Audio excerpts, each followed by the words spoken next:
Notre cerveau est capable de prodiges incroyables. Inutile de lui inventer des super pouvoirs supplémentaires. J'ai besoin de tes lumières. Je peux avoir une écoute critique, mais je ne suis pas obligé d'avoir un avis tranché. Il n'existe pas de pour de vrai, Howard. Tout ça, ce n'est que du vent. On ne nie pas une réalité parce qu'on n'arrive pas à l'expliquer. Il faut jamais avoir confiance en ce qu'on voit. Et si les gens étaient attentifs, la magie n'existerait pas. Cinétique, le podcast cinéma et scepticisme. Bonjour à tous et à toutes et bienvenue dans Cinétique, le podcast du 7e art qui décrypte le cinéma avec des yeux sceptiques. Toute l'équipe est heureuse de vous accueillir à nouveau dans cette deuxième émission que nous enregistrons avant même la diffusion de la première. Si vous avez eu des retours sur notre première émission, malheureusement on ne pourra pas les traiter ici, il faudra attendre la troisième émission. Donc nous avons avec nous aujourd'hui Adeline. Salut Adeline, comment ça va ? Bonjour. Bah oui, ça va très bien, c'est la mission d'Halloween, donc c'est cool. Oui, c'est vrai, c'est notre émission un peu spéciale Halloween, donc beaucoup plus ancrée sur l'horreur. On va se faire peur, ça va être sympa. Et toi Geoffrey, pas trop inquiété pour le coup par cette émission Halloween ? Salut Vivien, alors non, je ne suis pas inquiété, mais je dois dire que le film du jour m'a un petit peu perturbé, vous comprendrez pourquoi tout à l'heure. Et nous accueillons aussi pour la première fois dans l'émission Gabriel. Salut Gabriel. Salut Vivien, bonjour à tous et à toutes et bienvenue dans notre émission Spooktober. Et donc sur le coup, vu que c'est la première fois que tu es que tu passes dans l'émission, je te propose de te présenter en quelques mots pour que nos auditeurs ils sachent un petit peu qui tu es. Oui, pas de souci. Alors je m'appelle Gabriel Dessals, j'ai 36 ans et je suis réalisateur de films et de films d'animation, autodidacte, donc je n'ai pas de formation scolaire, mais j'ai un petit peu d'expérience et j'ai créé en 2020 un court-métrage de 30 minutes qui relie le scepticisme scientifique et le paranormal, qui s'appelle Zététikos. Donc voilà, c'est tout trouvé, le cinéma et le scepticisme, je me sens dans mon élément. D'accord, super. Merci beaucoup pour cette présentation. Donc, avant vraiment de commencer, je vais rappeler un petit peu le principe de l'émission. Donc, nous allons tous ensemble discuter d'un film qui nous semble intéressant, on va dire du point de vue sceptique. Ça peut être un film qui pousse au doute, qui décrit des éléments méthodologiques ou alors qui peut aussi avancer des thèses discutables. Et n'étant partisans d'aucun dogmatisme et d'aucune discrimination, nous discuterons à la fois de la forme et du fond à notre convenance. Bien évidemment, les œuvres abordées ne pourront jamais l'être dans leur totalité, et nous vous encourageons à continuer la discussion sur notre Discord ou sur nos différents réseaux sociaux. Nous sommes présents sur Facebook, Instagram, Twitter et TikTok. Vous pouvez nous soutenir en partageant, en likant et en commentant cette émission. N'hésitez pas non plus à nous faire parvenir vos critiques et vos remarques, que ce soit sur le podcast ou sur les films, nous en serons ravis. Pour ceux qui souhaiteraient participer directement à l'amélioration de l'émission et au développement de notre association, nous disposons également d'une page Tipeee sur laquelle vous pouvez nous faire des dons occasionnels ou réguliers. Mais passons directement au film du jour, L'Orphelinat. C'est une superbe maison. Comment l'avez-vous trouvée ? J'ai grandi ici, c'était un petit orphelinat. J'ai toujours voulu y revenir, d'où l'idée d'y ouvrir un foyer d'accueil. Tout se passera bien. Quand t'étais petite et que tu vivais ici, tu n'avais pas peur ? Simon ? Comment tu t'appelles ? Moi c'est Simon. On est en train de jouer. Ils sont dehors. Écoute. Moi je serai jamais grand. Je vais pas grandir. Comme mes nouveaux amis. Parce que tu en as plusieurs ? Ils sont 6.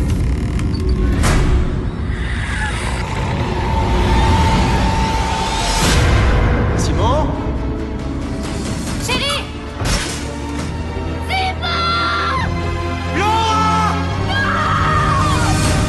Simon n'est pas mort. Et je ferai tout ce qu'il faudra pour récupérer mon fils. Accepteriez-vous de recevoir la visite d'une médium chez vous ?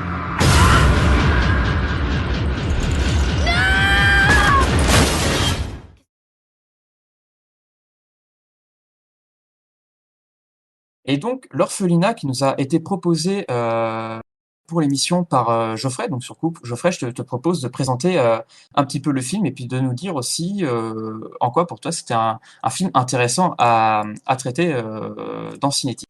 Merci Vivien. Alors, L'Orphelinat de Juan Antonio Bayona. C'est un film espagnol sorti le 14 octobre 2007 et produit par rien moins que le maître espagnol du fantastique, Guillermo del Toro en personne, si señor. Séduit par le scénario écrit par Sergio G. Sanchez, il admettra y avoir vu un peu de son propre film, Les Chines du Diable. Et pour cause, même ambiance pesante et fantasmatique, même lieu de déroulement de l'intrigue, un orphelinat, et désormais même Guillermo del Toro à sa tête. Au point que d'ailleurs je confondais les deux films et que c'est en fait le film de Les Chines du Diable dont je pensais qu'on allait faire la critique aujourd'hui, jusqu'à ce que je me rende compte en visionnant le film que ce n'était pas du tout le film auquel je faisais référence et que je n'avais jamais vu, L'Orphelinat. Bonne surprise donc du coup, et vous verrez au fil des émissions, c'est le genre de choses qui m'arrive souvent. Alors, En plus, tu ne l'avais pas dit ça. Non, je ne l'avais pas dit. D'ailleurs, on l'apprend en même temps que tout le monde. C'est vrai. Au box-office, L'Orphelinat, en France, le film fera 3 semaines d'affiches et le score assez modeste de 200 000 entrées, ce qui est quand même assez raisonnable aussi. Mais surtout, au box-office américain, il fera 5 millions de dollars et deviendra en fait le plus grand succès espagnol de tous les temps. Ce qu'il est encore aujourd'hui, je crois. À part peut-être La Casa de Papel, mais comme on est sur un format série, c'est pas tout à fait la même chose. Le film a par ailleurs remporté 7 Goya, ce qui sont les équivalents des Césars espagnols, et remportera surtout le Grand Prix au Festival international du film fantastique de Gérardmer l'année suivante. L'intrigue se déroule sur la côte atlantique asturienne, dont je suis originaire au passage, à proximité de la ville de Llanes, où Laura, interprétée par Belén Rueda, et son mari Carlos investissent ce qui fut l'orphelinat qui l'accueillit lorsqu'elle était enfant, pour en faire un centre d'accueil pour enfants handicapés. Mais alors qu'un mystère entoure le sort de ces enfants après que Laura ait été adoptée, son fils, Simon, adopté lui aussi, et séropositif, disparaît dans des circonstances étranges. Laura est alors persuadée que les fantômes du passé y sont pour quelque chose, un film donc très indiqué pour Halloween. Alors, ce que moi j'ai à dire de ce film-là, puisque j'enchaîne directement sur ma petite analyse perso, c'est que j'ai été particulièrement frappé par le parallèle dans le film avec Peter Pan, qui a été mis d'ailleurs à mon attention par ma chère épouse, et qui en fait est, au fur et à mesure que se déroule l'intrigue, de plus en plus clair, même si dès le départ on se doute bien que des enfants dans un orphelinat et des enfants perdus, le lien est assez vite fait. Et au fur et à mesure, je trouve qu'en fait, ça devient de plus en plus évident et que c'est quelque chose de particulièrement bien amené. J'ai beaucoup aimé l'ambiance du film, qui est très froide, que j'ai trouvé effectivement assez pesante, anxiogène et bien amenée. Et surtout, j'ai réalisé que ce film avait, pour moi, de bout en bout, qu'il découvrait vraiment pour la première fois, 2 sens de lecture qui se superposent très bien l'un à l'autre et qui permettent complètement au spectateur de l'interpréter en fonction de sa sensibilité, de choisir d'y voir quelque chose de complètement paranormal ou d'y voir une histoire absolument ancrée dans le réel. Je pense qu'à aucun moment dans la mise en scène, il n'y a rien qui vienne absolument complètement contredire l'une ou l'autre des versions. Et ça, c'est ce qui en fait pour moi effectivement un bon film qui malgré tout a quand même ses petites faiblesses. Et voilà pour moi. Et c'est vrai qu'on a choisi l'orphelinat par rapport à la Septicothèque pour le coup. Et heureusement qu'il était sur la Septicothèque, parce que si c'était un film qu'on avait pris au hasard, on n'aurait peut-être pas eu des choses à dire dessus. Donc finalement, dans notre erreur, on s'est à peu près retrouvé. Et pour le coup, toi, Adeline, qu'est-ce que tu en as pensé de ce film? Alors moi, c'est un film que j'affectionne particulièrement, je le connais très bien. J'ai pas été étonnée qu'on choisisse ce film sur nos thématiques du podcast. J'adore ce genre de film où faut les voir 2 fois pour un petit peu vraiment capter ce que le réalisateur a voulu faire. Donc on le voit la première fois, on se laisse totalement avoir par l'histoire et en général on regarde une deuxième fois pour voir où est-ce qu'on n'a pas vu les tricheries du scénario. Et je trouve que la mise en scène de ce film, elle est géniale et elle est assez équilibriste justement sur ces deux pendant de l'histoire, rationnelle et irrationnelle. Et je trouve que c'est très bien exécuté, on s'attache aux personnages, la lumière, les décors. Alors c'est un film de maison hantée, j'adore les films de maison hantée, en général ils sont pas très très bien. Et celui-là pour le coup il est super, Il y a tout, quoi, à la maison 19e, au bord de mer, sur une falaise, avec la nursery, truc très classique, très codifié dans les films d'horreur. Qui La pourtant n'est pas nursery où tellement le centre de l'intrigue. Enfin, ouais, je veux dire, mais c'est il là. nous l'assène pas pendant. Ouais, ouais. Non, ouais. Et surtout, il y a des Il enfants, y a quoi. plein de C'est choses surtout comme ça. ça. Ouais, il y a plein de choses diffusées avec les codes classiques de l'horreur et du fantastique qui sont super dans ce film. D'accord. Et toi, Gabriel, alors? Alors c'est un film que j'ai vu 2 fois en réalité, sauf que je ne me souvenais plus que je l'avais vu 2 fois et Ah bah voilà! la deuxième fois que je l'ai regardé, je m'en suis rappelé et c'est vrai ce que tu as dit Adeline, je l'ai regardé de tout à fait d'une manière tout à fait différente. Premièrement parce que, la première fois, comme tu l'as très bien dit, je me suis fait happer par l'histoire et j'ai pas vraiment pensé à réfléchir, vraiment et la deuxième fois, c'était pour l'émission donc j'y accordais quand même un regard un peu plus sceptique et là, c'est vrai que j'ai découvert plus de choses comme vous l'avez bien dit et c'est vrai qu'il y a tous les codes, hein, il y a tout. Il y a la télékinésie, il y a les coups dans le mur, les rapts, il y a vraiment tout, c'est assez complet. J'ai regardé la VO, je sais pas vous, est-ce que Ah oui. En VO.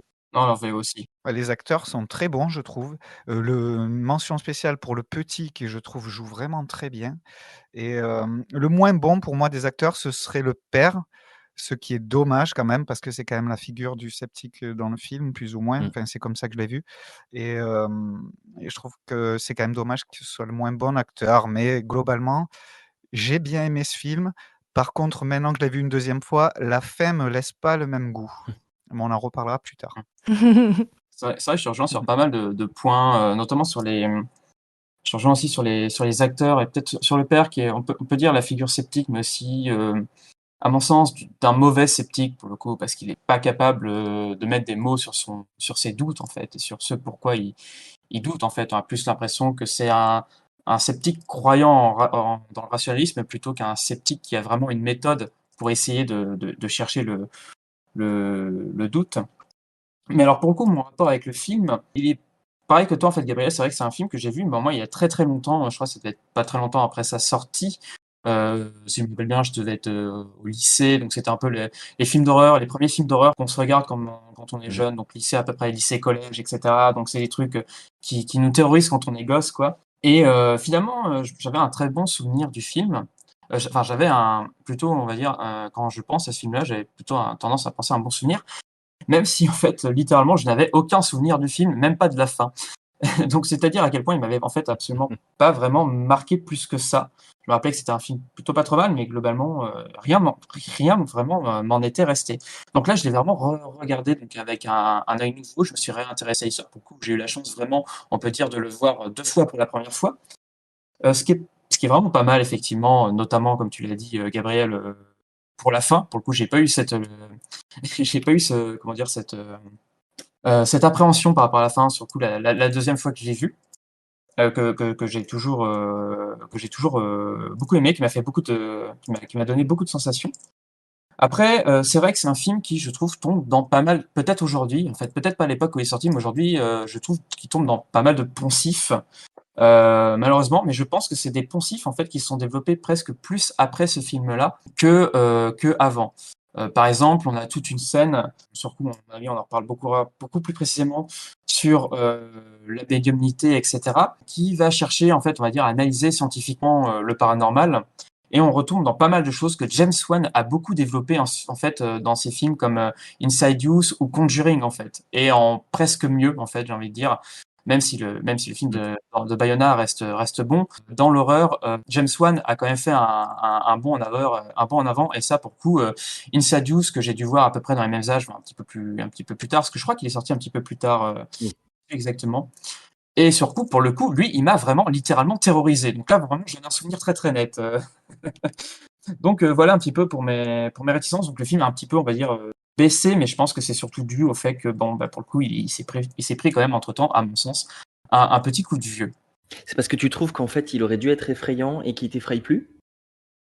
Bah, je pense qu'il y a ça. Je pense qu'il y a, il y a cet aspect décevant où je me suis dit, ah, ça va être un film de tension, etc. Donc j'ai retrouvé la tension, mais pas à la Mmh. hauteur où je le pensais. Tu vois. Je pense que j'ai aussi peut-être une attente d'adolescent que j'avais à l'époque où j'ai vu la première fois, qui là n'a pas été autant comblé, on va dire, en fait, que je pense que où je m'y attendais peut-être un peu trop, et le film surtout m'a beaucoup moins surpris par rapport à ce que je pensais. Même si bon, ça reste malgré tout un bon film que j'ai pris beaucoup de plaisir à regarder. Ouais, parce que je sais pas vous, mais moi je l'ai pas du tout abordé comme un film qui allait m'effrayer. En fait, au contraire, je pense que ce film, pour moi, c'est un film où j'allais essayer de savoir, de faire la part entre le vrai et le faux.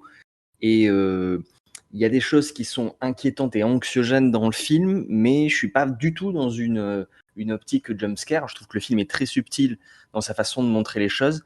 Il y a qu'une seule scène, une seule séquence qui pour moi sort du lot, et que je pense qu'il faudra qu'on en parle uniquement dans la deuxième partie, mais qui sort un peu de ces codes-là, alors que tout le reste est finalement très subtil. Donc, j'avais pas cette même attente que toi. Donc, je sais pas ce que les autres vous en pensez. Ouais, moi non plus, je l'ai pas vu comme ça le film. En vrai, c'est pas vraiment que je m'attendais à un film d'horreur, c'est par rapport, en fait, à comment je l'avais réceptionné quand que j'étais plus jeune. En fait, c'est plutôt par rapport à ça que j'ai été Ouais. que j'ai été déçu par rapport à une attente. En vrai, oui, on est moins dans un film d'horreur que dans un thriller, en fait, véritablement, mais que ça fonctionne Ouais. très bien en tant que thriller, quoi. Mais je pense surtout que moi, ce qui m'a dérangé, enfin, ce qui m'a dérangé, c'est pas ce qui m'a dérangé, ce qui m'a fait un petit peu, on va dire un tout petit peu déçu, c'est-à-dire, enfin, c'est les poncifs, c'est vraiment ça, c'est les poncifs, les gamins, l'orphelinat, la maison hantée, bon, c'est des trucs quand même assez connus, même si c'est un bon film sur ce type-là, voilà, c'est pour ça que j'ai été moins surpris par le film que ce que je m'attendais, en fait. Bon, en gros, à peu près. Justement, pour une fois qu'il y a un film sur un orphelinat qui est bien fait, parce qu'il y en a plein, effectivement, je trouve que celui-là, il mérite d'être souligné quand même. Et pour moi, c'est plus un film fantastique qui utilise les codes de l'horreur et qui flirte avec le thriller, comme tu disais, mais pas vraiment un film d'horreur. Ouais, mais je suis assez d'accord avec ça pour le coup. Moi, comme toi, Vivien, je m'en souvenais pas beaucoup du film, hein. Après, au milieu du film, si, j'ai commencé à me rappeler pas mal de trucs, mais au tout début du film, j'avais peur que ce soit encore un film de jump scares, comme tu disais, Geoffrey. Et en fait, assez rapidement, j'ai vu qu'ils jouaient comme ça avec le jump scare. C'est-à-dire qu'on te présente un jump scare qui va arriver et il n'arrive pas du tout. Et ça, ils le font quelques fois au départ. Et du coup, quand j'ai vu qu'ils faisaient ça, je me suis dit, c'est bon, ça va pas être un film où on va avoir du jumpscare tous les 5 minutes, parce que je regrette un peu les films d'horreur où c'est la seule méthode qu'ils ont trouvée pour faire peur, une orchestration, puis un moment de tension suivi par un jumpscare. Bon, ça va, on sait ce que c'est. J'ai trouvé que dans ce film, c'était assez intelligemment fait et qu'il y a quand même un ou deux jumpscares où j'ai vraiment sursauté.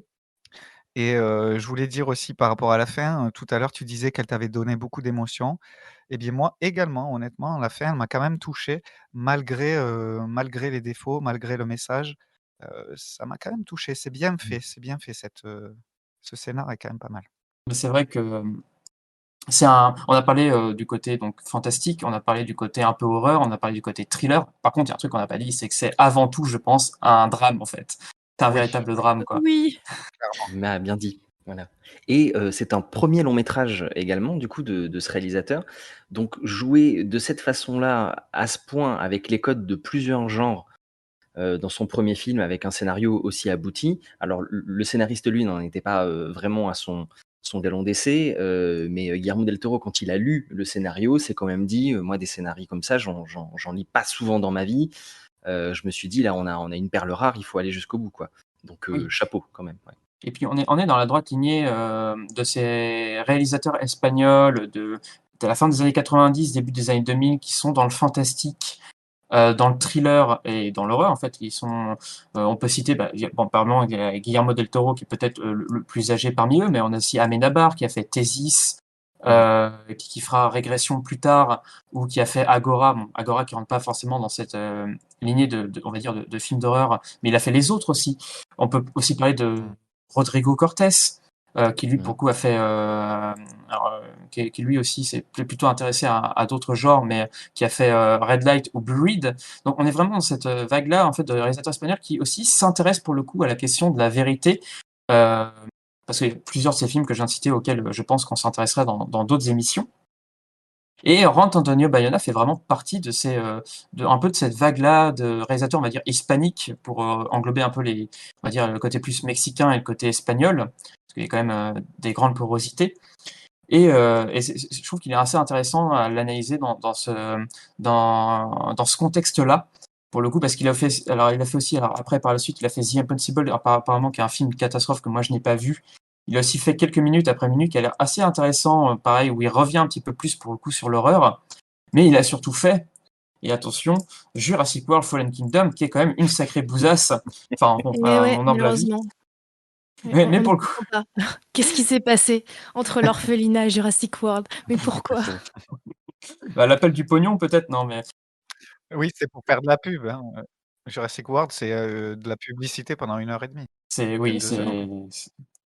c'est ça. Enfin, c'est surtout de la soupe, quoi. Mais par contre, c'est vrai que ce qui est intéressant dans Fallen Kingdom, c'est que Juan Antonio Bayona a quand même réussi à mettre un petit peu sa patte dans ce film-là, notamment au niveau de l'horreur. Et c'est vrai que c'est pas du tout un truc auquel on s'attend dans un film Jurassic Park, et c'est pour ça que le film est mauvais.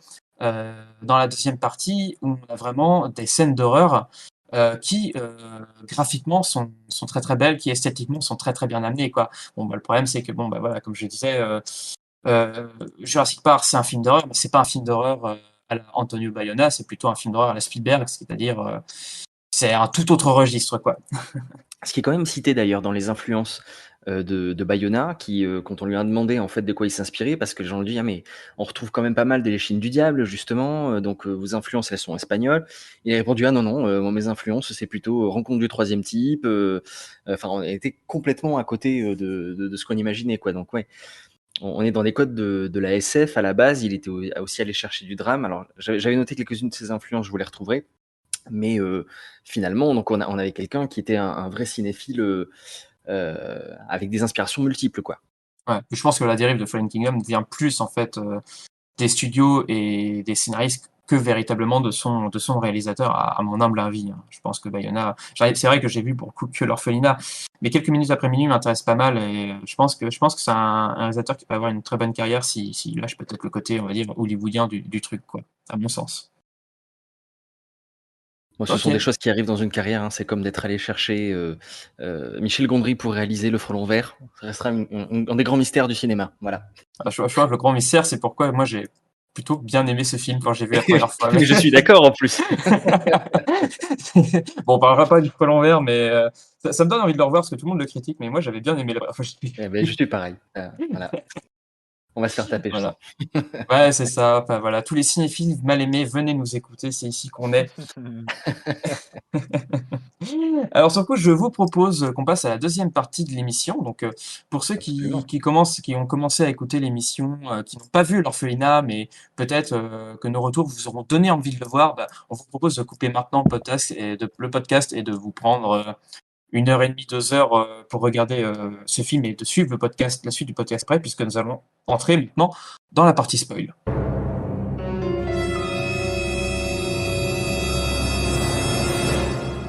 Donc voilà, maintenant dans la partie spoil, donc on estime que à partir de maintenant, soit vous avez vu le film, vous voulez approfondir un petit peu plus le côté, on va dire, entre guillemets, analyse, hein, sans être trop prétentieux, ou alors vous n'avez pas vu le film et vous vous en foutez carrément d'en apprendre plus. Ce qui serait un peu dommage quand même pour l'orphelinat, qui a quand même une fin qui mérite de ne pas être spoilée, un peu comme dans Le Sixième Sens.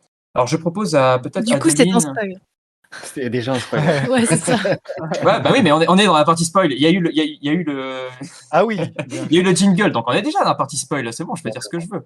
Enfin, si j'ai envie de dire que tout le monde meurt à la fin, tout le monde meurt à la Ça, fin. si c'est un spoil du sixième sens, du coup. Voilà. Ouais, voilà. Ah, ah. On va pas spoiler le Sixième Sens, mais tout le monde a déjà vu le Sixième Sens. Donc je C'est bon, c'est propose ça. presque. Donc je propose à Adeline de commencer par rapport à ce film. Donc peut-être de nous dire un petit peu plus, de rentrer un petit peu plus on va dire, dans l'analyse, approche sceptique du film. Alors, il faut savoir que le spoil, en fait, il commence dès le début du film, avec le pré-générique. On voit les enfants qui font 1, 2, 3 soleil. Et le générique de début, avec la tapisserie arrachée par des mains d'enfants, qui font clairement écho au dénouement de la fin. Donc, on peut dire que le film se spoil lui-même, hein.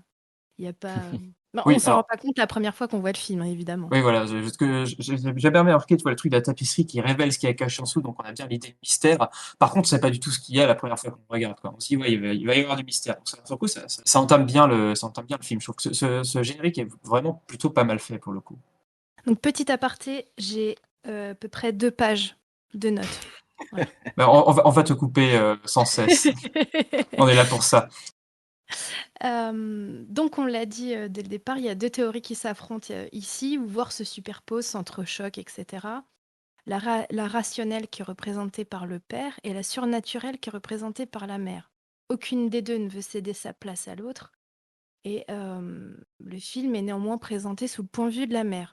Donc c'est pour ça que moi je me suis intéressée beaucoup au personnage de Laura et ce qui alimente la théorie de Laura sur, le côté fantôme du film, hein, pas le côté, rationnel et je me suis rendu compte qu'en fait, le film était quand même, pas mal, imbibé de pseudosciences, notamment le paranormal et la psychanalyse, qui seront, clairement affichés dans le film au moment de la conférence avec le professeur, Léo Balaban Mmh. et le film mêle complètement paranormal et psychanalyse comme si c'était, la même chose presque. C'est vraiment Heu, c'est vraiment de la psychanalyse pour le coup? Parce que moi, c'est ouais. vrai, j'ai vu le film, c'est vraiment parascience. Donc, on est, ouais, est-ce qu'on est vraiment dans. On est vraiment plutôt dans les trucs de. Moi, j'ai plutôt vu les trucs autour de la médiumnité, du paranormal, on va dire. Mais alors, pas vraiment autour de la psychanalyse pour le Je coup. Et suis curieux aussi. pourtant, ouais et pourtant, dans la conférence, du soi-disant professeur en sciences, du paranormal, il On entend évoque Jung.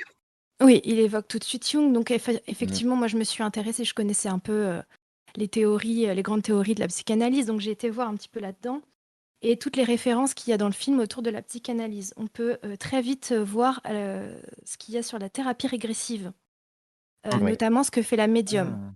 Donc retourner dans le passé, avec, des artefacts par exemple et cetera. Laura va essayer de refaire la même chose, une thérapie régressive pour essayer de retourner Ah. dans son passé. Retourner dans son passé, dans la psychanalyse, c'est, une obsession. C'est, retourner à l'enfance. C'est cette obsession autour de l'enfance ou, notamment avec la théorie de John Bradshaw qui est, l'enfant intérieur, comme si on avait tous un enfant, qu'il fallait choyer et si, l'enfant intérieur ne va pas bien, du coup, c'est normal qu'on n'aille pas bien quand on est adulte. C'est en gros, guérir l'enfant, c'est guérir l'adulte. Et donc le film est parsemé de ces trucs-là. C'est les théories freudiennes aussi, qui sont pas mal Oui, axées oui, bien là-dessus sûr. pour le coup. Mais c'est plus post-freudien en fait. C'est plus les gens après Freud qui ont développé ces trucs-là. Beh, Laura finalement, on apprend assez rapidement qu'en fait elle a jamais vraiment vécu, le traumatisme que les autres enfants ont vécu du coup, Ouais. puisqu'on apprend qu'ils ont été empoisonnés, qu'elle est partie avant en fait que le moindre problème surgisse.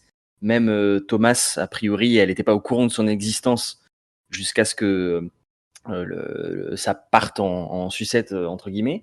Alors pour quel intérêt elle aurait, elle, à faire ça, si le problème se situerait dans son enfance, alors que clairement ses problèmes à elle, ils sont très actuels? Tout à fait. Mais justement, c'est justement par rapport à ces questions-là de pourquoi elle ne se souvient pas de plein de choses, que moi je suis remontée sur tous ces trucs de psychanalyse.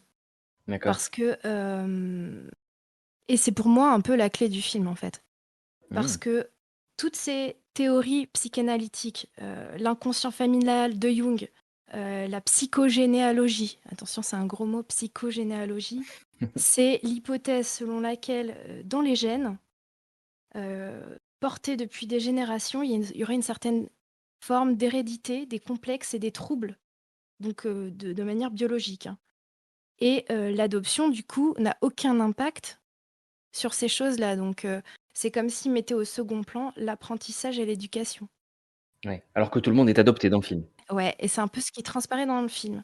Pourquoi je dis ça? Je vais y venir très, très vite. C'est juste après, donc j'ai parlé de Jung, qui était à fond sur, l'idée de synchronicité, pardon.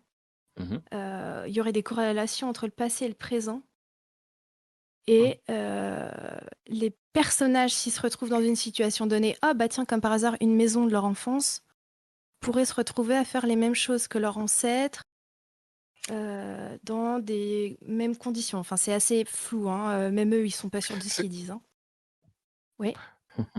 C'est assez intéressant, c'est une piste que je verrais dans le fait que, justement, c'est la seule qui ait survécu, liée tout à fait à un hasard et en fait, c'est un peu comme si, finalement, elle a survécu, mais elle va tuer son enfant au final.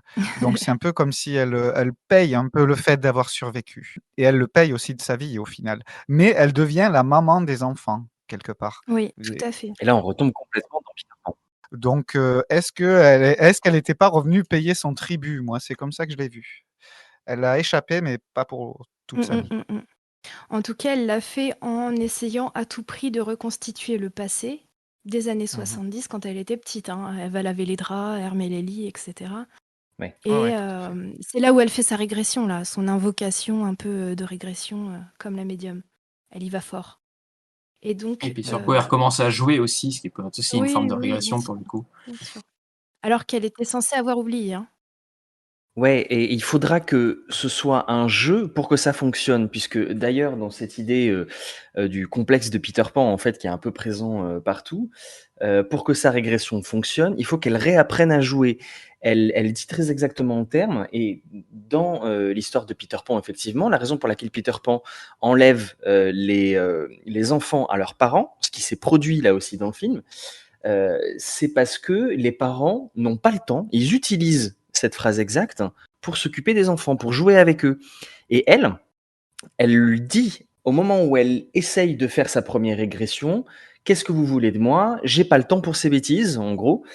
Et de suite après, elle passe à autre chose. Elle dit, vous voulez jouer? On va jouer. Et elle joue pour de vrai à 1, 2, 3 soleil, en fait, à quoi on l'avait vu jouer avec ses camarades au tout début du film, effectivement, dans les années 70. Et c'est ça qui fonctionnera et qui fera ressortir les fantômes du passé. Ouais. Donc, c'est effectivement l'idée du jeu vient contredire l'abandon, quoi. Scène que je trouve, très réussie. Moi, je l'aime beaucoup cette scène, de 1, 2, 3 soleil quand elle est adulte. Je trouve que c'est bien, c'est ni trop ni pas assez et bon, peut-être une petite longueur des fois quand la caméra se retourne, mais c'est vraiment un petit détail. J'ai bien aimé cette scène-là de 1, 2, 3 soleil. Bah, les longueurs, c'est la tension, quoi. Plus c'est long, plus tu as de la tension qui se dégage et c'est pour ça que cette scène-là était pas mal. Puis c'est pas glauque. Mmh. Ouais, c'est ça. Et puis en plus, on s'attend à un jumpscare et il y a même pas de véritablement de jumpscare à la fin, quoi. Non, non. Mmh. C'est assez bienveillant là-dessus, on va dire. C'est l'illustration même de la contamination du présent par le passé, hein. Cette scène d'1, 2, 3 soleil qui est répétée, comme ça Mmh. et donc ça rejoint vraiment les théories, de la psychanalyse, hein. L'idée de reconvoquer son Mmh. passé pour essayer de trouver des réponses dans le présent, en fait. Et ça explique ce Comme sentiment que j'ai eu, effectivement, maintenant que tu le dis, parce que, avec la toute fin, je me suis demandé à un moment donné, est-ce qu'on peut imaginer qu'on est dans un côté magique où en fait elle retourne dans le passé? Est-ce que ça se passe dans une espèce d'au-delà, dans un monde parallèle, avec l'orphelinat où elle devient la maman des enfants? Et j'avais du mal effectivement à faire la distinction entre ce lien temporel ou, juste paranormal. Donc, ça devient plus clair maintenant. oui et puis, puisque tout est mêlé, hein, dans le film entre, on va dire science de la psychanalyse, science paranormale, du coup, c'est indissociable, en fait, donc tout est mélangé. Bah, c'est vrai qu'après, de toute façon, le passé en soi, hein, sans peut-être entrer dans les théories psychanalytiques, le passé en soi est quelque chose qui fonctionne extrêmement bien dans beaucoup de films d'horreur. Bah, notamment, de toute façon, tout ce qui est attrait aux fantômes, ça a forcément un lien à voir avec le passé. Et puis encore plus quand c'est une maison hantée, en plus il y a un ancrage territorial, on va dire, un ancrage parfaitement défini. Et donc forcément, cet attrait sur le passé, c'est quelque chose qui est assez finalement commun. On rentre peut-être un peu aussi dans certains poncifs, j'ai envie de dire, dans ce que moi je considère comme des poncifs peut-être de certains films d'horreur. Mais c'est intéressant là ce que tu fais sur l'analyse que tu as sur la psychanalyse, parce que bon, on sait aussi que la psychanalyse c'est quelque chose qui a eu énormément, mais alors énormément d'influence sur l'art en général. Les théories psychanalytiques, c'est quelque chose qui a beaucoup influencé les créateurs, on va dire en général les artistes, et le cinéma aussi le cinéma en particulier, puisque je crois que la psychanalyse est née très très peu avant le cinéma, enfin c'est pratiquement contemporain, et le cinéma a été aussi, je crois bien, utilisé par la psychanalyse et voilà, et inversement pour le coup. Mais ce que je trouvais assez intéressant à dire, c'est que le professeur, donc sur coup, Balaban, c'est pas forcément une personne qui est représentée de manière forcément extrêmement bienveillante, on va dire, de la part de Juan Antonio Bayona, quoi. j'ai pas l'impression, en tout cas ça c'est mon avis, qu'il qu'il fait une «propagande» entre guillemets de la psychanalyse. Il l'utilise pour son film forcément parce que ça c'est des théories qui sont déjà bien ancrées aussi dans la société et qui ont, on va dire, quand même un attrait horrifique qui fonctionne plutôt bien. Mais je ne pense pas après que lui, ou en tout cas que sa volonté, ce soit de véritablement faire cette promotion-là. Alors je sais pas si c'était, ton idée, Adeline? Pour moi, justement, c'est un mystère du film, le discours du film qu'il entretient sur la psychanalyse. On ne sait pas trop s'il est pro ou contre. Il y a aucun élément qui peut dire si le film adhère à la théorie de la mère ou du père. Mais il y a quand même la fin qui est assez complexe, je trouve, pour discerner ça. C'est quand le père revient dans la maison, tout le monde est déjà mort, hein, tout le monde meurt à part le père. Et, et il se retrouve dans la nurserie, évidemment, où ont été retrouvés probablement sa femme morte et son fils. Il trouve le collier de sa femme par terre qu'il lui avait donné précédemment. Le vent ouvre les portes et il sent comme la présence de sa femme et son fils et il sourit. Donc c'est comme si le seul sceptique ou presque du film était en train d'osciller vers la théorie surnaturelle et donc les fantômes et donc toutes les croyances qu'avait sa femme. Donc c'est assez particulier. Alors moi, je suis pas totalement persuadé de ça. Ouais, parce qu'il y a cette scène où ils vont en thérapie, un peu plus tôt avec d'autres parents qui ont perdu leurs enfants et où justement, chacun, à sa façon, lui en caution sceptique, elle, au contraire persuadée que tout ça est la faute des enfants fantômes, on sait pas trop de quoi. Hem, ils ont tous à un moment donné ce moment où ils disent: «Beh oui, nous on ressent encore la présence de nos proches disparus». Donc à la fin, il lui arrive la même chose et le fait qu'il le réalise est peut-être ce qui le fait sourire et je pense que c'est aussi sujet à interprétation de la même façon que l'a été le reste du film pour moi. Oui, mais c'est pour ça justement qu'on ne peut pas pencher d'un côté ou d'un autre. Ouais. Aucun des personnages ne peut aider là-dessus. C'est quand même la seule fois où, des portes s'ouvrent au lieu de se fermer sous l'effet des présences, Ouais. ectoplasmiques, quoi. Tu sûr? Il me semble que de temps en temps, il y a une petite ouverture, il me semble, de temps en temps. Ouais, Enfin, ouais, rien ouais. de significatif. Hors de la salle de bain. Oui, de la salle de bain, par exemple. Ah oui, peut-être, OK, ouais. Ah bah, j'ai rien dit alors. Et la porte de 1, 2, 3 Soleil aussi s'ouvre. Ouais. Donc moi, c'est très bien. Bon, de toute façon, c'était presque sûr qu'on allait voir plus ou moins les mêmes choses dans ce film. Mais moi, j'appelle le médaillon de la croyance, hein, parce que finalement, ce père, c'est un sceptique, mais comme le disait Vivien, je vais pas dire que c'est un mauvais sceptique, mais on va dire que c'est un sceptique qui n'a pas de méthodologie scientifique du tout. Mmh. Et donc, en fait, pour conforter sa femme, il va, lui donner ce médaillon en lui disant: «Voilà, c'est un porte-bonheur, ça va t'aider à aller mieux». Sa femme, le réflexe qu'elle a tout de suite de lui dire, c'est, «Mais tu n'y crois pas à tout ça». Sauf que lui, il laisse entendre que, il est prêt à y croire si ça peut aider sa femme à aller mieux. Mmh. Et en fait, moi, je trouve que ce film-là, il est très bien de ce côté-là, pour montrer, le schéma de comment on pourrait tomber dans la croyance. Et justement, cette scène-là, du groupe de parole, hem, elle montre bien que c'est dans des moments difficiles, quand on est en deuil et quand on attend des réponses, qu'on est prêt à se les inventer. Oui. Donc tout le monde plus ou moins a vu le fantôme de leur enfant, mais bien sûr parce qu'ils en ont besoin. Et je trouve que je ne sais pas si c'était la volonté du réalisateur, mais je trouve que particulièrement dans cette scène, il montre bien, que les médiums en fait, sont face à des gens en détresse et qu'ils pourraient être prêts à croire tout et n'importe quoi en réalité, parce que ça les rassure. Moi, c'est comme ça que je l'ai vécu cette scène. Ouais. Et la scène du médaillon à la fin, je l'analyse un peu comme Adeline. Moi, j'ai l'impression que le réal donne raison à la théorie du paranormal. Je sais pas si elle a dit ça, mais en tout cas, moi, c'est comme ça que je l'ai vécu. Et finalement, le seul sceptique du film, c'est pas vraiment le seul parce il est assisté de l'assistante sociale, mais qui est, encore moins bonne que lui, on va dire. Et hem et voilà, finalement, le médaillon de la croyance a raison, hein, finalement. Enfin, c'est comme ça Ouais. que je l'ai vécu. Et finalement, est-ce que la vraie hantise de ce film, c'est pas de montrer que c'est perdre un enfant, quoi?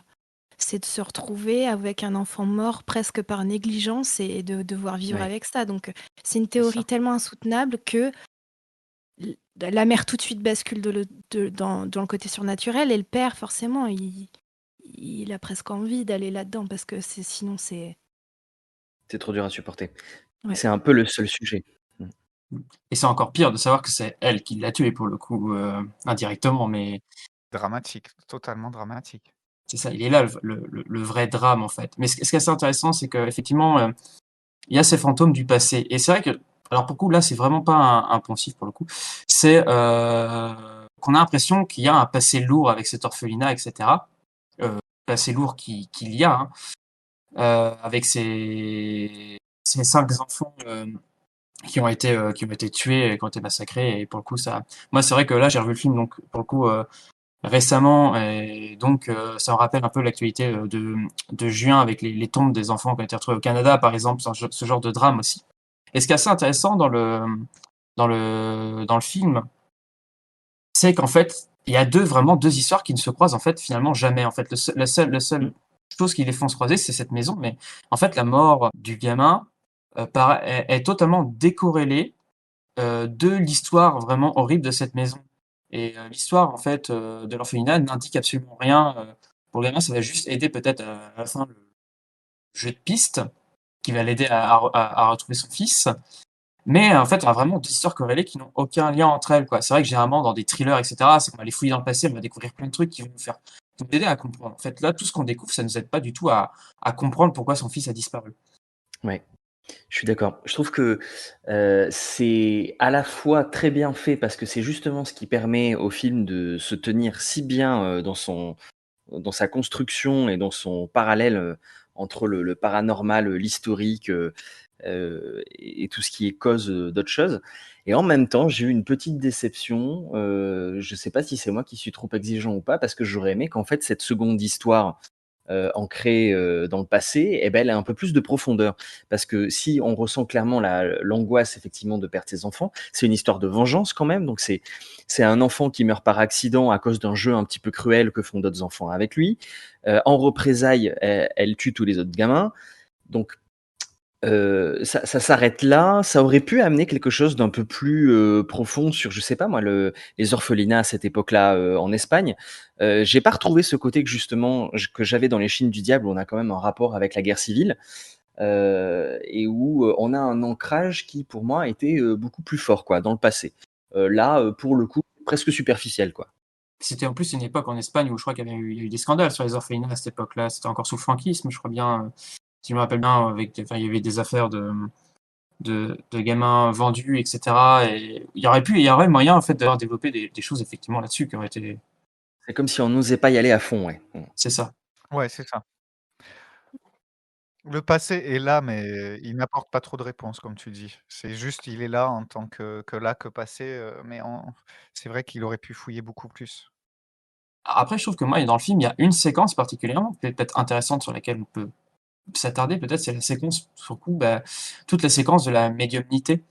Parce que c'est vrai qu'effectivement, donc Laura, la mère, quand elle est complètement, on va dire, elle n'a plus aucune arme pour savoir où est son fils, elle se tourne effectivement vers le professeur Balaban, donc et elle rentre dans un congrès de parasciences où elle s'adresse directement à lui, et lui conseille de faire appel donc, à une médium qui s'appelle, je crois bien, Aurora, un truc comme ça. Oui. Et là, c'est une scène extrêmement intéressante parce que, sur le coup, je rejoins sur ce que disait Adeline tout à l'heure, c'est-à-dire, en fait, on sait absolument pas. Bayona ne prend absolument pas parti. Et puis, vu qu'en plus, on est dans un film d'horreur, le paranormal, il est un peu obligatoire c'est un peu obligatoire qu'il soit là, techniquement. Ça aurait pu être débouté à la fin du film, mais le fait qu'il soit pas débouté, ça veut pas forcément dire qu'on est dans un réalisateur qui y croit forcément. C'est surtout une technique, on va dire, narrative, etc.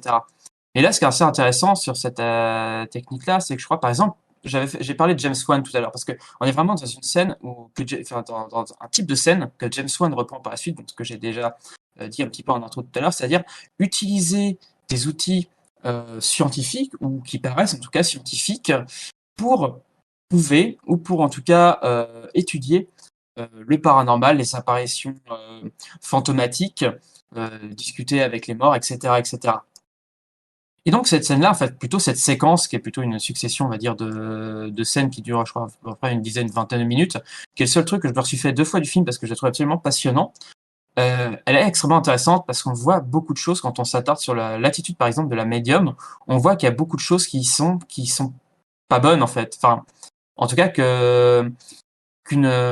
si le réalisateur voulait vraiment dire bon bah voilà, la médiumnité ça fonctionne, etc., il serait pas tombé dans ces pièges là.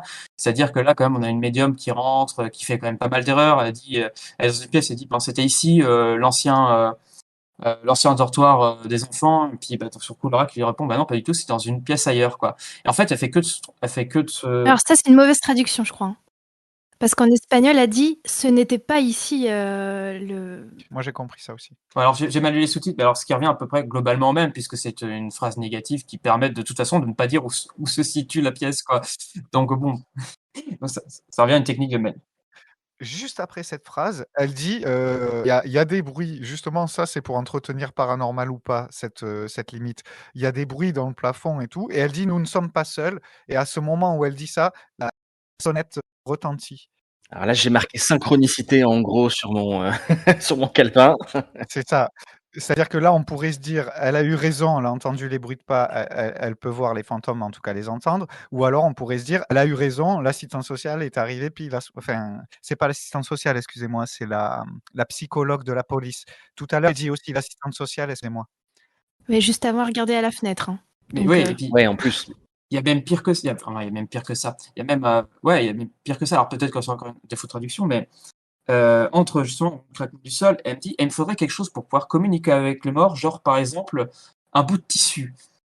Elle le fait de manière comme si c'était voilà, comme si c'était quelque chose qu'elle avait trouvé toute seule quoi. Alors même que Laura a passé donc sur le coup un bout de tissu qu'elle a trouvé, je crois bien, au professeur Balaban avant quoi. Ça fait vraiment technique, vraiment purement de manipulation. Alors pour le coup, dans toute cette scène, il y a rien qui nous permette vraiment de prendre parti ou non. Et ce qui est assez drôle parce que je pense que c'est une scène où en tout cas quand on a une approche très plutôt sceptique pour le coup euh, de ces euh, de ces théories-là, de ces pratiques en tout cas, on se range vraiment au point de vue plutôt du père, qui est plutôt d'ailleurs en retrait dans cette scène-là, quoi. Mais en fait, il n'y a rien qui nous permette de prouver, en tout cas littéralement, qu'il y a vraiment quelque chose de paranormal dans cette scène. En tout cas, de mon point de vue. Il y a beaucoup de choses qui pourraient être interprétées, etc. Elle n'arrive pas à vraiment voir quelque chose. Et en plus de ça, ça les aide absolument pas du tout, quoi. Parce qu'on revient à la séparation des deux histoires, c'est-à-dire que l'histoire de cette maison-là, de toute façon, ne les aide pas du tout dans leur progression. Moi, j'ai vu une posture là. J'ai vu une posture du réalisateur pour dire, en gros, je fais partie des gens qui, au fond, ont envie d'y croire, mais il faut quand même se méfier des charlatans. C'est pas parce qu'on a envie de croire à quelque chose qu'il faut se laisser avoir par les premiers venus qui vont vouloir exploiter tes faiblesses, tout en laissant sous-entendre que si les choses sont bien faites, il n'y a pas de raison particulière non plus de rejeter l'évidence en fait quand on l'a sous les yeux. Et ça, c'est le père qui amènera la méfiance en fait derrière en disant mais ces gens-là en fait ils essayent de nous exploiter. Et la mère répondra mais ils nous ont pas demandé d'argent et la psychologue réagira en disant pas encore. Et hop, on en restera là finalement. Il y a une autre phrase aussi du même type avec le père, c'est-à-dire qu'il y a Enrique le technicien qui dit s'il y a quoi que ce soit, Aurora le verra. Et Carlos, le père, répond s'il y a quelque chose à voir, j'espère qu'on le verra tous. Ouais, avec un long regard appuyé qui là pour le coup était très bien joué. J'avais noté aussi cette scène parce que, moi je trouvais que ça montrait bien que le père était vraiment seul contre tous parce que tout le monde vraiment se Ouais. regarde, même la psychologue, se retourne vers lui, l'air de dire, enfin, je sais pas s'ils sont en train de se dire, «C'est pas possible qu'il se passe quelque chose» ou alors, est-ce que le père demande trop? Enfin, je sais pas comment m'exprimer.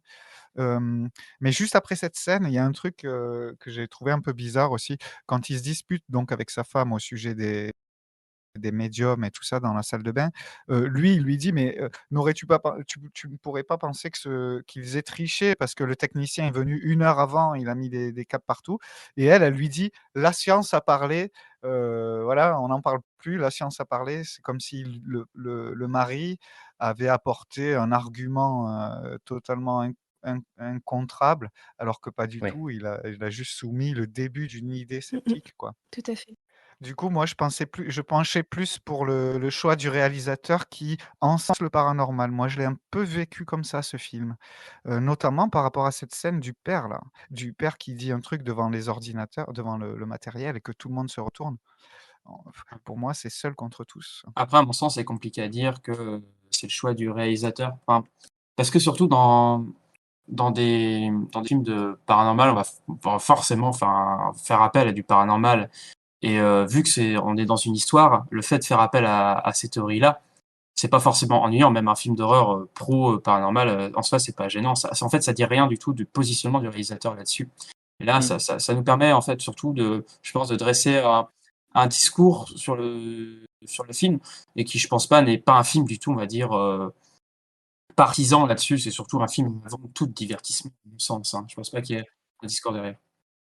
Il y a quand même la dernière parole du père qui, quand ils sont en train de se disputer avec sa femme, où il fait un constat imparable pour moi, c'est qu'il dit à sa femme, en gros, peu importe si c'est des fantômes ou s'il est mort, s'il a disparu, peu importe, parce que les gens qui sont venus nous aider, la médium, ils ne pourront rien faire pour nous. Parce que si Simon est vivant, bah, la médium, elle sait pas où il est, et s'il est mort, bah, il est mort, donc il n'y a plus rien à faire. C'était très intéressant, ça. J'avais noté cette phrase aussi.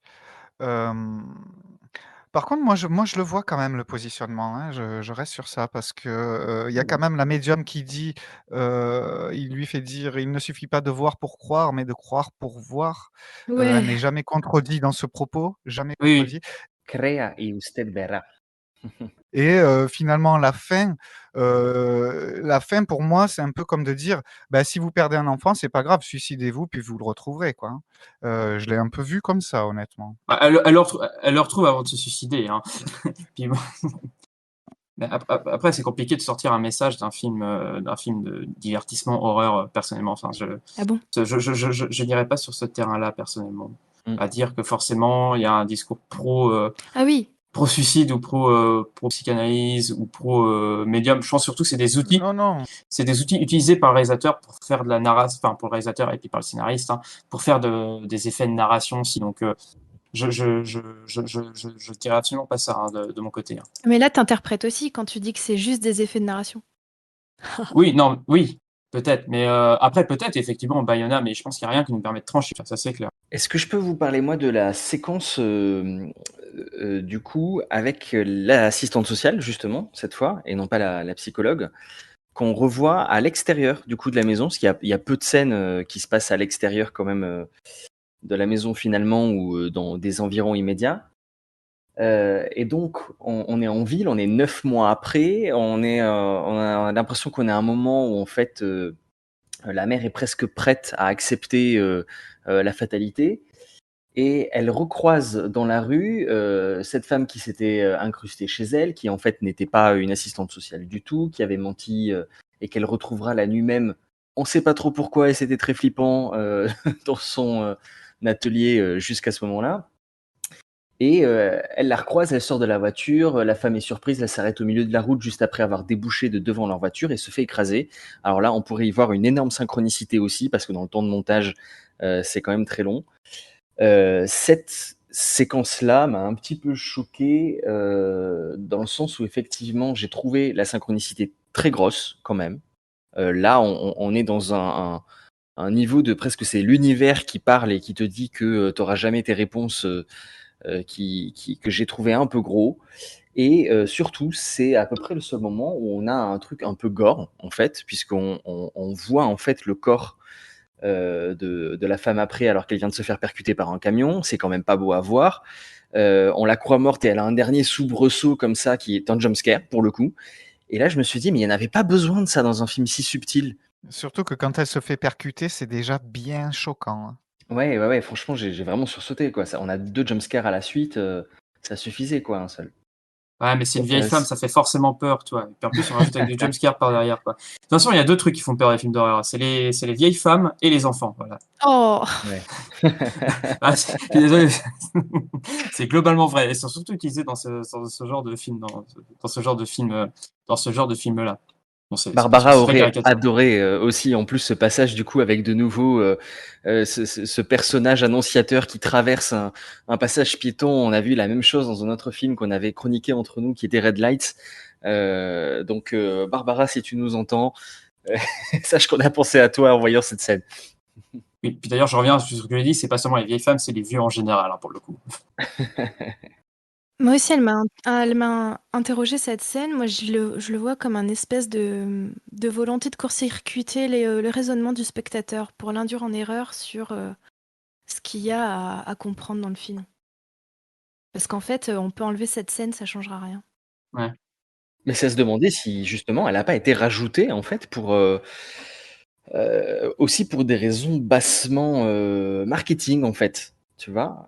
Alors peut-être qu'effectivement elle vient amener un truc où tu dis la synchronicité est tellement grosse qu'en fait on peut pas être dans autre chose que le paranormal. Je sais pas. Bah si, ça débloque, ça débloque toute une partie de l'histoire sur l'orphelinat, pour le coup. Bon, on a déjà dit sur le fait que cette histoire-là, Oui, on découvre qui est cette femme.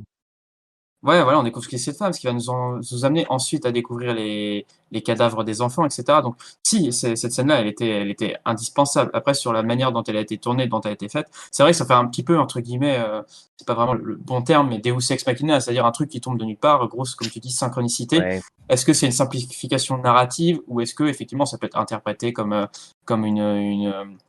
comme quelque chose qui n'est pas hasardeux, mais voilà, qui avait une raison pour que ça se passe, etc. Bon. Ça aurait pu être amené autrement. Au tout début de cette scène, j'ai même été amené à croire que finalement la vieille dame n'existerait pas. Quand elle se rapprocherait du corps, ce serait tout à fait une autre personne. J'y pense aussi. Et non, en fait, pas du tout. Ouais. Est-ce que c'est un espèce de châtiment pour la punir de ses crimes? Elle meurt dans d'atroces souffrances. Ouais, il y a ce côté intervention divine quand même. Et en même temps, et si elle n'avait pas interpellé cette femme, est-ce qu'elle se serait fait écraser? Je me suis posé cette question aussi. Non, probablement pas. Ça, je pense que c'est assez clair, effectivement. J'ai une question qui m'a taraudée pendant tout le film, qui est liée à ce que je disais tout à l'heure par rapport à la psychanalyse qui est très présente dans le film. C'est tous les enfants dans le film sont malades, ok? Ils ont tous des pathologies. Que ce soit les 5 enfants des années 70, on peut voir une personne aveugle. Alicia, elle était aveugle. Guillermo, il avait un appareil dentaire. Rita, c'était la jambe, etc. Thomas, il avait une malformation. Et Simon, il avait le VIH. Tous étaient malades. Et donc, Laura, forcément, devait être malade aussi. Puisqu'on peut comprendre que dans les années 70, l'orphelinat accueillait des enfants qui avaient donc des pathologies. Et en plus, dans le projet de Laura et Carlos, c'est exactement ce qu'ils veulent recréer. Un orphelinat pour... C'est ça. Enfin, un centre pour des personnes avec un handicap. Et donc, je me suis posé la question, c'est de quoi souffrait Laura? Quel est son problème? Puisque visiblement, c'est logique qu'elle en avait un. Et pourquoi je suis allée là-dedans aussi, c'est parce que vers la fin du film, dans la cave, on voit un dessin de Thomas qui peut être une piste, envisagé comme une piste. C'est-à-dire que les enfants sont alignés comme sur la photo officielle qu'on voit quand la psychologue la présente à Laura. Chacun est dessiné avec sa pathologie, visuellement, sur le dessin. Et donc, si les enfants sont alignés comme sur la photo officielle, sur le dessin, la 4e personne en partant de la droite, c'est Laura. Et dans ce cas-là, elle est dessinée avec une tête monstrueuse. Ouais. Et donc, ça pose la question de qu'est-ce qu'elle a dans la tête. Est-ce qu'elle aurait pas un trouble psychiatrique, en fait? Ou Je alors... viens de faire exploser ma tête, comme sur le dessin, pareil. Et Simon, il va reproduire Non, mais c'est une bonne analyse. Simon, il va reproduire ce dessin de Thomas. Et à la place de Laura, c'est Thomas qui est représenté avec la cagoule. Donc c'est difficile de dire, est-ce que Thomas, sur son dessin original, il s'était dessiné lui, vu qu'il a une tête monstrueuse, ou est-ce que c'est Laura? Parce que c'est la place de Laura sur le dessin. Hein. C'est vraiment très codifié. La première fois que je l'ai vu, effectivement, j'ai pensé que c'était Thomas, mais maintenant que tu le dis, ouais, c'est fort probable que ce soit pas laissé au hasard quand même, quoi. Ah oui. Donc j'ai voulu creuser. Donc je suis allée voir les dossiers médicaux qui nous sont présentés à l'écran, celui de Laura et celui de Simon. Et donc s'ils sont à l'écran, hein, c'est pas pour rien, c'est forcément qu'il y a quelque chose à voir dedans. Pour rien. Et donc à partir de ça, on peut essayer de tenter un diagnostic parce qu'au final, bon, c'est des personnes fictives. Hein, Ne faites pas ça à la maison, les enfants. Non. C'est ça. C'est spécial Halloween. Et du coup, je suis allée Je suis allée chercher dans le DSM-4 de psychiatrie, qui est un ouvrage de référence, qui est écrit Mmh. par des chercheurs, psychiatres, plutôt américains et traduit dans le monde entier et cetera. Mmh. Donc si on réunit les informations qu'on a devant nous, Laura, elle a 37 ans, elle est née en 69, elle a été adoptée en 75 et Thomas, lui, il meurt en 76, pour info. Sur son Mmh. dossier, il est marqué, donc sa date de naissance, son lieu de naissance inconnu et en dessous, il y a marqué qu'elle est en situation de desamparo. Excusez-moi pour l'accent. Alors en fait, c'est une expression très précise, c'est un terme technique des services sociaux espagnols pour indiquer une situation de grande détresse, donc c'est très codifié, c'est en cas d'abandon, de parents inaptes à s'occuper de l'enfant, de danger pour la santé, de maltraitance, et cetera. Donc au final, on ne sait pas vraiment ce qu'elle a vécu et donc potentiellement, elle a été, elle a subi un choc, voire un stress post-traumatique, et cetera. Heu, c'est pas anodin et en plus, elle adopte un enfant avec une maladie et donc comme elle, du coup, c'est un peu, voilà. Sachant que sur le dossier de Simon, lui, il y a marqué qu'il est porteur du VIH et qu'il a une mère héroïnomane. Ouais. Donc Mmh. on peut se dire: «Est-ce qu'elle a pas un peu le même passé que lui?» On ne sait pas, peut-être qu'elle non plus ne sait pas. Et donc je me suis intéressée aux troubles dissociatifs dont elle pourrait, être atteinte et notamment l'amnésie dissociative, c'est-à-dire l'incapacité à évoquer des souvenirs importants. C'est exactement ce qu'il y a dans le film. On peut pas juste dire que Laura se rappelle pas du tout de l'orphelinat, c'est pas juste un problème de Oui. mémoire, c'est beaucoup plus que ça. Et on peut même penser à la fugue dissociative, donc en relation avec des événements traumatiques, qui peuvent être la souffrance, la violence, le stress aigu, l'altération du fonctionnement social. Elle se souvient plus de son enfance, elle oublie certaines personnes, elle est violente, avec Simon notamment. Elle se souvient pas des jeux, elle se souvient pas de la cave de la maison, alors qu'on sait que les enfants, quand ils habitent dans une maison, ils fouillent partout, exactement comme fait Simon dans le film. Il a Mmh. tout trouvé en 2 semaines, le gamin, il sait où est la cave, il sait où sont toutes les affaires de sa mère, et cetera. Mmh. Elle se souvient vite fait de ses amis, mais elle s'est jamais demandé où ils étaient, maintenant. Elle s'est jamais, c'est bizarre. Enfin, elle apprend qu'ils sont tous morts, visiblement dans d'atroces souffrances et ça intéresse personne. C'est Ouais. très bizarre ça aussi. Hem et donc elle a quand même oublié un sacré morceau de sa vie, cette fille. Mmh. Et alors qu'en plus, elle veut revenir habiter dans la maison d'enfance et recréer ce qu'elle a vécu, mais recréer quelque chose dont elle ne se souvient pas. Et quand elle voit les dessins de son fils avec les uniformes, donc en gros son fils, il refait les dessins qu'il a vus à la Cap probablement. Elle voit les uniformes de son enfance, ça lui dit rien. L'enfant habillé en Thomas qu'elle voit, avec la cagoule qui apparaît devant elle, elle reconnaît pas. Elle voit pas qui c'est. Alors qu'on sait très bien qu'elle a connu Thomas à l'époque. Elle ne le reconnaît pas, mais quand même, c'est montré, à l'image et par le son que ça la marque. Ouais, Donc quelque part, elle a quand même un petit fond qui lui reste. tout ça fait penser à, des troubles dissociatifs et peut-être des troubles de la personnalité.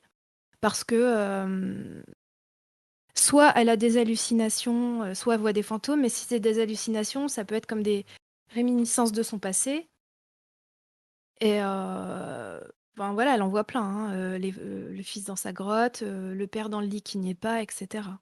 Et donc son diagnostic est quand même loin de quelque chose qui tiendrait de la schizophrénie, quoi, ou Mmh qui serait, et ouais qui provoquerait des hallucinations, finalement. et c'est pas tout. Mmh. Parce que quand elle se fait mal, elle a pas l'air de souffrir. Elle fait pas attention, elle s'arrache quand même un Mmh. ongle, comme ça, tranquille, hein. Est-ce qu'elle est sous médicaments ou est-ce que c'est lié à ses problèmes psychologiques? En tout cas, elle est hors de la réalité. Sa première hypothèse, qui lui vient à l'esprit, concernant son fils, c'est que ses amis imaginaires l'ont kidnappée. À son fils mort, en C'est pas sa plus première hypothèse. Il y a l'hypothèse de la grotte avant, qui est un peu plus rationnelle. ouais, mais elle pense que c'est, on a pris son fils. Enfin, c'est ce qu'elle dit Non, en tout cas très, très vite. C'est peut-être pas exactement la première hypothèse, mais en tout cas, mais je pense ils ont fouillé pas mal de domaines et ça vient un petit peu après, j'ai mmh l'impression. mh et quand son fils est mort à la fin, elle dira qu'il faut imaginer qu'il n'y a pas de fantôme. Donc là, on est carrément dans l'inversion des croyances. Mmh. Faire que voilà et tout s'arrête Et là, enfin, elle revient à la réalité à ce moment-là. Quand Carlos court après Laura sur la plage, quand Simon a disparu, il court après Laura, hein. Il court pas après Simon. Comme si il paniquait plus pour elle que pour lui. Oui, c'est Est-ce vrai, qu'il ça m'a sait que, surpris aussi. est-ce qu'il sait qu'elle est malade? Est-ce qu'il sait qu'elle peut faire des choses inconsidérées? Euh, Après la disparition de Simon, la première chose que le père fait, c'est faire intervenir une psychologue auprès d'elle. Voilà. Elle prend de l'alprazolam. Ah, Alors, on ne sait pas depuis quand. On ne sait pas si c'est suite à la disparition de son fils ou si elle en prenait déjà avant. En tout cas, l'alprazolam, c'est un anxiolytique qui est prescrit en cas de dépression, de crise d'angoisse, etc. Et la dépression, c'est souvent un trouble associé à un trouble dissociatif. et avec quoi est-ce qu'elle se suicide à la fin? Moi, il me semblait que c'était ses cachets C'est à un autre lui. flacon. C'est un Ouais. autre flacon. Ouais, ouais. Ouais, mais c'est quand même l'idée de se suicider avec un médicament et d'ailleurs, moi, ce dont tu parles, ça me fait beaucoup écho parce que pendant une longue partie du film, je me suis dit: «Tu vas voir que même le gamin, c'est un fantôme, il n'existe pas» et en fait, Laura, elle est seule dans sa tête et son mari, il essaye de la sauver. On parlait tout à l'heure de la dame, de l'assistante sociale, qui se fait renverser. Elle se fait renverser juste après qu'elle ramasse son pilulier qui est tombé au sol. Du coup, ça m'a renforcé, moi, dans cette idée. C'est pour ça que je pensais que l'assistante sociale, ça allait être tout à fait quelqu'un d'autre. Parce que je me suis dit, mais oui, c'est évident, elle a un problème psychologique, elle prend des médicaments, elle s'imagine tout. Et quand elle va arriver devant le corps, on verra que c'est pas elle et qu'elle s'est tout imaginé. Et d'ailleurs, là, c'est très bien cadré parce que on met très longtemps avant de voir le visage. D'ailleurs, il est très choquant, tu l'as dit, Geoffrey, mais c'est bien fait ce jeu-là. Moi, j'y étais, hein, Ouais. je pensais que ça allait être quelqu'un d'autre, hein. Et elle se suicide avec des médicaments. Donc ouais, ça tient la route. Ce que tu dis, ça tient la route. Mm, mm. Et du coup, on pourrait voir l'illustration des fantômes comme une espèce de métaphore de la mise en image de ses troubles à elle. Et ça, c'est hyper psychanalyse, quoi. Mm. En tout cas, bon, c'est hyper cinématographique, hein. C'est pas. Parce qu'il y a aussi le côté dédoublement de personnalité qui est amené dans le film. Et le syndrome de Peter Pan aussi, on l'a évoqué tout à l'heure. Ça, c'est pas des réalités scientifiques avérées, il n'y a pas de consensus sur ces trucs-là. Donc on est plutôt soit du côté du mythe et des trucs assez culturels, cinématographie littéraire, ou du côté des pseudosciences, pour le coup. Et il y a des images qui reviennent 2 fois. Est-ce que vous avez remarqué? Moi, je pense que ça renforce cette idée de dualité. À la fin? Non, de quoi tu parles? Il y a une transition qui est assez marrante qui me fait penser à The Rope de Hitchcock.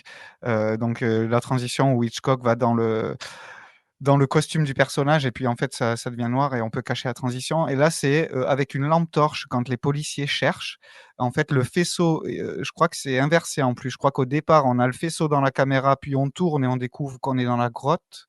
Ça arrive 2 fois parce qu'après, un deuxième gendarme le fait dans le jardin. Il y a le tourniquet qui tourne tout seul, ça aussi, ça arrive 2 fois, sauf que la première fois, on voit clairement qu'il n'y a pas de vent, les arbres ne bougent pas et la deuxième fois, il y a du vent. Encore cette dualité. Oui. Est-ce que c'est à cause du vent ou est-ce que la première fois, c'est sûr, c'est pas à cause du vent, la deuxième fois, on peut se poser la question et il y a aussi, ce plan que je trouve bien aussi, très bien fait, qui marche, qui est beaucoup utilisé, quand elle regarde, l'héroïne, j'ai oublié son prénom, excusez-moi. Hem Laura? Quand Laura, oui, regarde, à travers l'encadrement de la porte et où on voit uniquement la moitié de son visage. Ça, cette image, on la voit 2 fois, c'est exactement la même. Quasiment, hein. On voit que c'est pas au même endroit, mais elle a ce regard à travers l'encadrement de la porte où on la voit juste, à demi visible et j'ai vu d'autres trucs aussi. La clé, elle revient 2 fois. Il y a des doublures comme Mmh ça, mh. j'ai trouvé des doublons un peu partout dans le film. Ouais. Mais la question du double, pour moi, elle est omniprésente dans le film et le film est double lui-même, hein. On a parlé de ce scénario à la fois Mmh. rationnel et irrationnel et ça fait, évidemment penser à ce personnage, mythologique, enfin, je sais pas trop d'où il sort, le doppelganger Mmh. qui est évoqué dans le film, C'est vrai. c'est-à-dire le Mmh le mh. le double maléfique Ah, tout à fait. qui est là donc Laura d'ailleurs se voit à la fin, petite fille, elle voit son double à la fin, donc il y a vraiment Après, c'est pas très déployé dans le film, mais ce côté, voir son, double maléfique, ça signifie qu'on va Mmh. bientôt mourir, quoi. C'est vrai que sur le doppelganger, ils ont insisté pas mal quand même avec la conférence. Pour le coup, c'est vraiment quelque chose sur lequel ils ont vraiment beaucoup appuyé, quoi. Ouais, puis en fait, c'est son fils qui est le double d'elle-même finalement, puisqu'il a priori le même passif qu'elle, il est adopté, il a une pathologie. Ouais, puis le fils, c'est bizarre, hein, il est presque suicidaire. Il demande qu'est-ce qui se Tout passe à s'il fait. prend plus ses médicaments. Il dit qu'il va pas vieillir. Il veut rester enfant, donc on a parlé du syndrome de Peter Pan, ouais.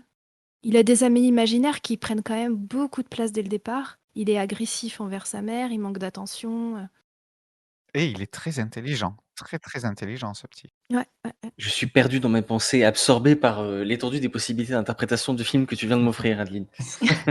Il y a aussi autre chose, par rapport à Simon et Laura, c'est que bizarrement, c'est tous les 2 les patients du père. Le père est médecin et son fils est son patient, donc du coup, pourquoi pas la mère? Mmh. Et ça induit un rapport assez bizarre dans la famille, finalement. Effectivement. Mmh. Alors que le fils soit le patient, c'est une chose, mais si la mère l'était, ce serait peut-être une entorse à l'éthique pour le coup.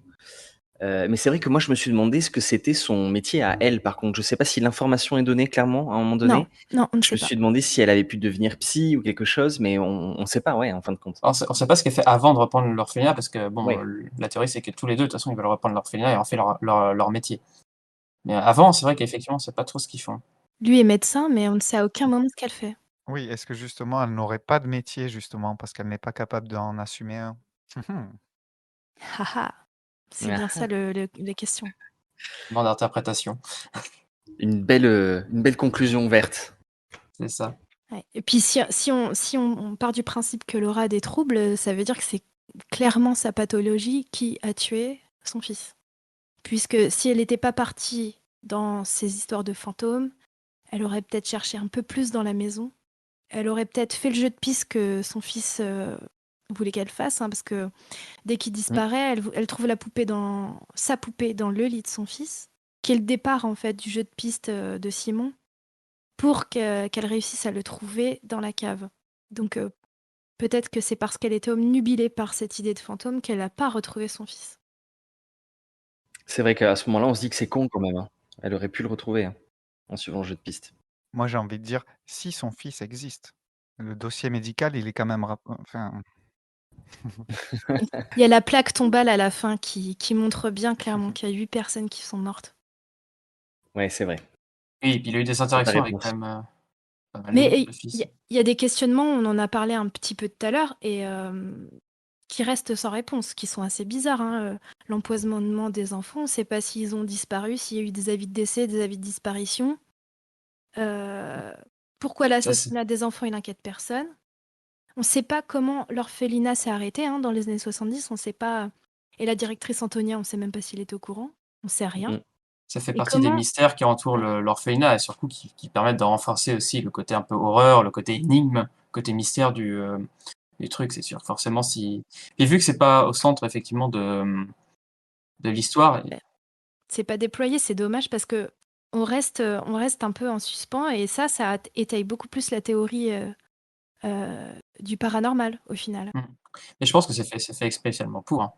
Ouais, ouais C'est et la dernière question, moi, qui me taraude, c'est comment Simon, il savait que les enfants étaient morts? Comment il sait ça, lui? Parce qu'il dit Ouais. clairement à sa mère très vite: «Moi, je vais rejoindre mes amis qui sont morts», mais comment il sait qu'ils sont morts? Qui lui a dit? Est-ce qu'il dit clairement mort? Parce que moi, je me suis ouais. posé la question comment il connaît le nom de Thomas et on se comprend après qu'effectivement, il le voit sur les dessins, hein, tout simplement en bas. Pour la mort de ses enfants, effectivement, donc tu le dis, j'ai pas de réponse. Bah, il Ah, a peut-être fouillé ouais. les Est-ce qu'il dit clairement mort? Là, il dit qu'il veut rester comme eux, enfants. Ouais, voilà, il dit qu'ils ont pas grandi, en fait. Je Mmh suis pas mh. sûr qu'ils disent qu'ils soient il morts. Je suis pas certain, mais je peut-être. suis pas certain non plus, Mmh mh. ça me dit rien. m'a fait aussi, moi je trouve, Alors est-ce qu'on ça m'a un peu étonné, quand, il y a le premier jeu de piste, heu, mince pas Thomas, le fils Simon. Quand il y a le premier jeu de Simon? piste, Simon, Bah, il l'a pas fait. mmh ou alors il a fait le vœu de rejoindre les enfants. Ouais, alors je me suis demandé comme toi, hein, si effectivement il avait fait le vœu et si du coup c'était ça qui avait déclenché finalement les problèmes, parce qu'il est dans une mauvaise passe avec sa mère à ce moment-là, donc un enfant ça a tôt fait de souhaiter des horreurs. Si tu es dans un contexte paranormal où ça peut se réaliser, forcément ça va être l'élément déclencheur. Alors qu'on t'en parle pas du tout et qu'à la toute fin justement, finalement c'est là qu'il fait son vœu et qu'il souhaite que sa maman reste avec eux. C'est vrai, ça, j'avais pas capté le vœu à la fin. Je vous propose, sur ce nombre d'interrogations, je vous propose d'arrêter là, et puis comme ça, on aura ouvert un peu les questionnements sur ce film à nos auditeurs qui Ouais, peut-être, c'est le cas de le dire. Ouais. je pense aussi, ouais, qui peut-être sur le coup auront d'autres interprétations, d'autres messages, ou peut-être auront creusé encore un peu plus que nous, ce qui est déjà, franchement, beaucoup plus que moi en tout cas. Et donc, je vous propose peut-être un petit mot de la fin. Est-ce que Adeline, tu auras un petit mot de la fin sur... Ouais, juste pour encore plus embrouiller les esprits, il y a des plans éloignés de dos, caméra épaule avec un léger bouger qui laisse penser à des raccords regards, mais on ne sait pas les raccords de regard de qui. À aucun moment on sait. Et toi, Gabriel, une autre énigme à poser à notre interprétation? Ou un mot de la fin, tout simplement?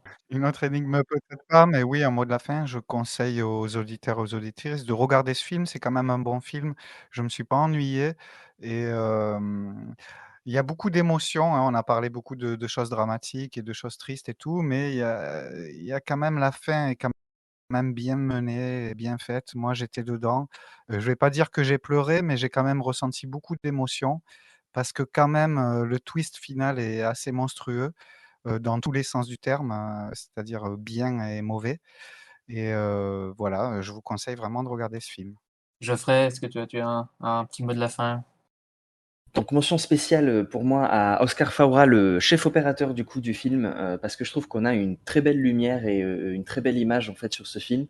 Dans les scènes de nuit notamment en extérieur, où on a souvent l'habitude que sur ce type de film ce soit assez bourrin, qu'on voit de suite que c'est de l'éclairage artificiel. C'était au contraire, très finement dosé. Ça apporte beaucoup à l'ambiance, du film, à la mise en scène et aux éléments qu'on cherche à mettre en avant. L'étalonnage est de façon globale aussi très réussi. On est dans des tons de couleurs très froids. Très froids. Je vais d'ailleurs aussi mettre l'accent sur un petit moment à la fin où Oh on a oui. ce retour à la réalité, en fait, où Ah on mais est dans oui. des tons très très chauds et d'un seul coup, sur le même plan, ce qui ne se produit quasiment jamais au cinéma, on a d'un seul coup, en fait, la tonalité qui redevient très froide avec un gros plan sur les yeux de la mère et de Laura. Et là, je me suis dit, waouh, Banco, jackpot, le chef opérateur, c'est probablement effectivement une idée à lui. Et c'était assez chouette. Donc voilà, félicitations à Oscar Faura. Les poils qui se hérissent sur cette scène avec ensuite la couverture qu'elle laisse glisser où il y Tomber a tout plus rien. doucement. Ah, j'ai les poils qui se hérissent rien que de penser à cette scène. Ah, c'était très bien fait, ouais. Super bien fait. D'accord, donc ainsi se termine notre deuxième émission de Cinétique à propos de l'orphelinat. Donc, je pense que vous avez compris qu'on vous conseille le film, de même le regarder plusieurs fois pour faire votre propre idée, vos propres Complètement. interprétations. Et donc, bon, bah voilà, merci beaucoup à Adeline. Bah, merci beaucoup à vous tous, c'était super. Merci Gabriel, à bientôt. À bientôt, merci à vous. Et puis bah salut Geoffrey, puis à bientôt aussi, hein. Salut Vivien, salut tout le monde, à la prochaine. Donc n'oubliez pas d'aller au cinéma tout en restant sceptique. Restons ciné-sceptiques. Ciao ciao. Tu n'as pas vu ce qui était, Jeanne. Tu as vu ce que tu voulais voir. Comment peut-on être absolument sûr de quoi que ce soit? J'ai vu des médiums avec des boules de cristal, des cartomanciennes, des hypnotiseurs. Les théâtres font salle comble avec les énergies occultes. Tant que personne ne m'a prouvé que j'ai tort, ça n'existe pas. Cinétique, le podcast cinéma et scepticisme.